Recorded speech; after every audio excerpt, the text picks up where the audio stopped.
Hi everyone, I'm Sanjay and I'm studying Savita Engineering College in ADS department. I'm going to explain the QR decomposition in Python programming language. First of all, QR decomposition. Initialize matrix.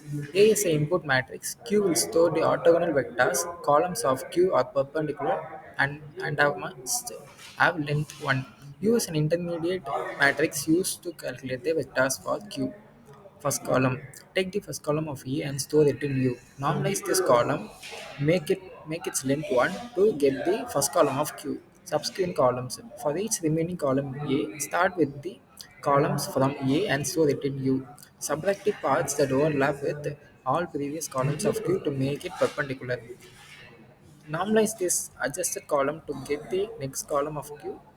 Constructing R. Initializing R as a zero matrix for each entry in R. Compute the dot product between the corresponding columns of Q and A.